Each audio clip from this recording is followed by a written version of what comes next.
reforma a la ley de impuesto a las grandes transacciones financieras es noticia en nuestro país ya desde hace algunas semanas.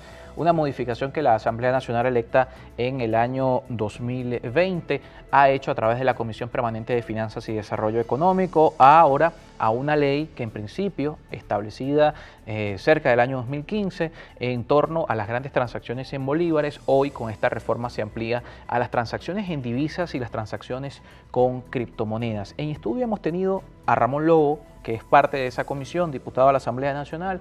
Hemos tenido a Oscar Ronderos, también parte de esa comisión y de la discusión de esta ley que se ha reformado en la Asamblea Nacional, y distintos especialistas que han tenido visiones encontradas respecto al impacto de la norma, pero con lo que vamos a comenzar nuestra siguiente entrevista con Fernando Ríos Morillo, que es abogado, especialista en derecho financiero, es con el tema del objetivo con el que se establece, incluso dentro de los considerandos de la modificación que se plantea, mejorar la usabilidad, incentivar la usabilidad del bolívar. Por allí quisiéramos comenzar. Muchísimas gracias por acompañarnos. Sí, claro, cómo no. Agradecido por la invitación. Fíjate, los legisladores principalmente plantearon dentro de la exposición de motivos del proyecto, tres causas principales. Primero, otorgarle un tratamiento más favorable o igual al bolívar con respecto a lo que hemos visto que es un incremento natural del uso de divisa actualmente para pagar adquisiciones de bienes y servicios en Venezuela. En un segundo punto hablan sobre el total de la recaudación tributaria, ¿no?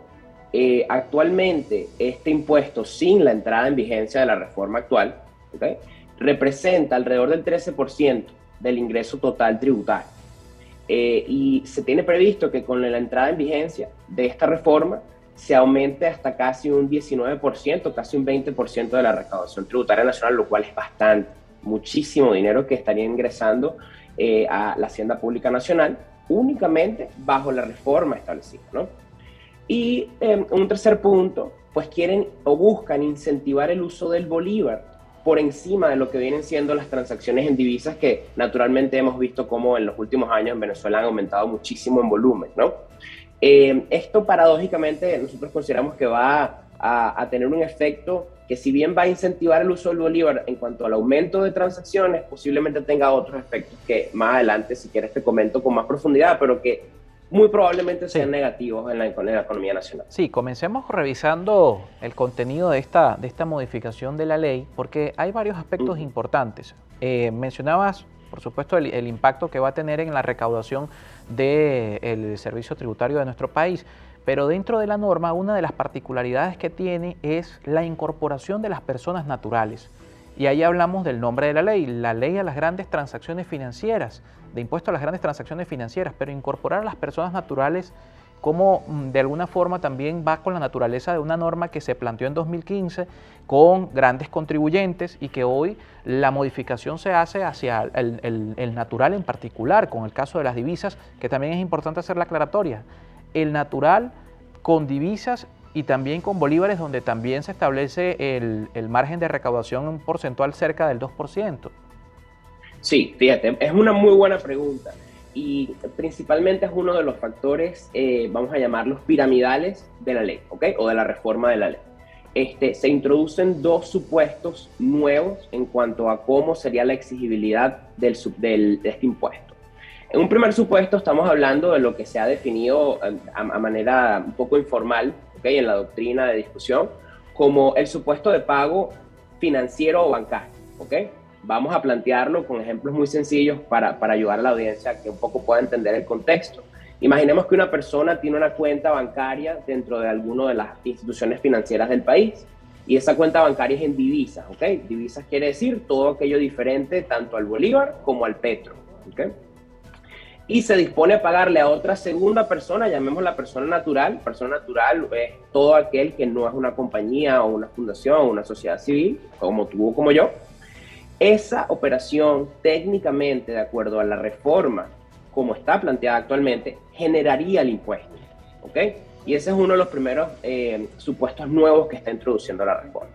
Ahora bien, un segundo supuesto, que es el que consideramos que va a tener mayor impacto, y en cuanto al volumen vamos a ver mayor cantidad de transacciones que serán sujetas al impuesto en la economía nacional, es cuando se realicen los pagos fuera del sistema financiero nacional. ¿Y qué implica eso? Pues bueno, los pagos normales y ordinarios que se realizan en divisas en efectivo, que como tú y yo sabemos, y como estoy seguro gran parte de tu audiencia sabe, es ya prácticamente parte del día a día en Venezuela, ¿no? Entonces, si cualquier persona natural, no necesariamente tiene que ser una compañía, se dispone a pagar un artículo o a pagar un servicio, ¿ok? Bajo el uso de divisas en efectivo y el receptor, la persona que va a recibir el pago, es contribuyente especial, ¿ok? Lo que técnicamente se llama sujeto pasivo especial o mayormente conocido como contribuyente especial, ¿ok? Esa circunstancia daría nacimiento también a la exigibilidad del impuesto. Entonces, esos son los dos supuestos específicos que están siendo de alguna forma agregados con esta nueva reforma. Pero si ese natural va a ese mismo contribuyente especial, la aclaratoria para la audiencia, Sí, mencionamos, como mencionamos fuera del aire, han venido distintos especialistas y sobre este tema en particular hay también un poco de desinformación. Si ese natural va a ese mismo contribuyente especial y paga con su tarjeta de débito, no se genera el impuesto a la gran transacción, ¿correcto? ¿O se genera de igual forma con la incorporación de las personas naturales entre el alcance de la reforma? Fíjate, es una muy buena pregunta y va a depender de cuál va a ser el medio de pago que va a utilizar. Cuando me digo medio de pago, quiero decir si la tarjeta de débito que va a utilizar para realizar el pago, ¿ok?, ocurre únicamente una transacción en bolívares, en ese caso no habría aplicación del impuesto, ¿ok? Eso es bastante importante aclarárselo a la audiencia. Ahora, si ocurre una transferencia con una tarjeta de débito, ¿ok?, que esa tarjeta de débito tenga a su vez un débito sobre las divisas que pueda tener en una cuenta bancaria, ¿okay?, de la institución bancaria que emitió la tarjeta, en ese supuesto sí le sería aplicable el impuesto. ¿Okay? Bien, otro de los temas que ha destacado en la discusión posterior a la aprobación en segunda discusión de esta reforma es el término porcentual que se establece para estos impuestos que establece el legislativo, que puede ir del 2% al 20% de las transacciones en divisas y en criptomonedas. Hoy, mientras no ha sido publicada en Gaceta Oficial, la disposición transitoria habla de un 3% que se puede establecer, pero en la práctica también cómo esto también lo podemos interpretar, entendiendo la misma realidad del sistema económico de establecer un impuesto del 20%, que es el máximo posible, aunque aclaramos nuevamente, no está en Gaceta, no se conoce el término porcentual que se va a establecer, pero se habla de un monto, pudiéramos decir, considerable, equiparable con el impuesto al valor agregado también. Sí. Fíjate, vamos a aclarar primero la naturaleza de este impuesto para poder entrar en lo que es el tema de la alícuota, o sea, el porcentual que le van a exigir al contribuyente.